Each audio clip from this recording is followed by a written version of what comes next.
أعوذ بالله من الشيطان الرجيم.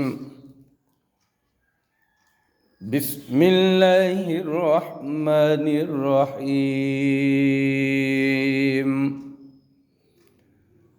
الذين إن مكناهم في الأرض أقاموا الصلاة وآتوا الزكاة وأمروا بالمعروف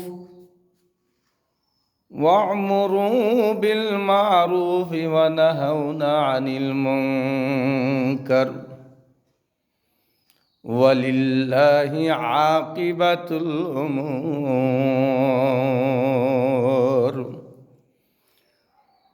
الذين إن مكناهم بالأرض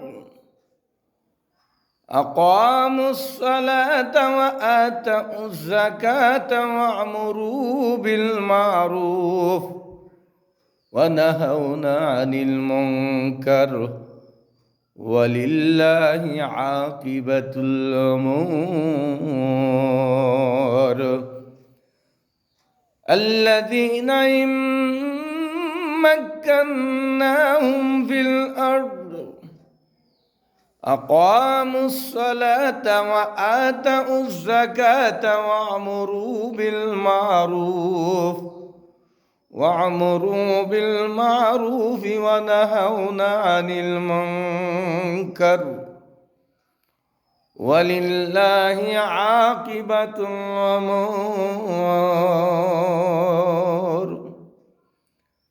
তেলাওয়াতকৃত আয়াতের অর্থ: আমি যদি তোমাদেরকে শক্তি ও সামর্থ্য দান করি, আমি যদি তোমাদেরকে রাষ্ট্রপ্রধান করি, আমি যদি তোমাদেরকে রাষ্ট্রনায়ক করি, তাহলে সংসদে যে 4টি কাজের হুকুম জারি করবে, নামাজের হুকুম জারি করবে এবং জাকাতের হুকুম জারি করবে এবং সৎ কাজে আদেশের হুকুম জারি করবে এবং অসৎ কাজে বাধা প্রদান করিবে, এই 4টি কাজ যদি রাষ্ট্রনায়ক করে, রাষ্ট্রের জন্য মঙ্গল হবে এবং জাতির জন্য মঙ্গল হবে, দেশে কোনো অভাব অভিযোগ থাকবে না।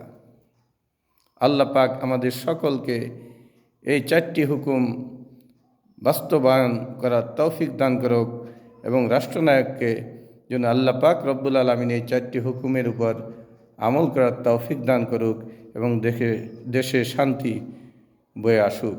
আমিন।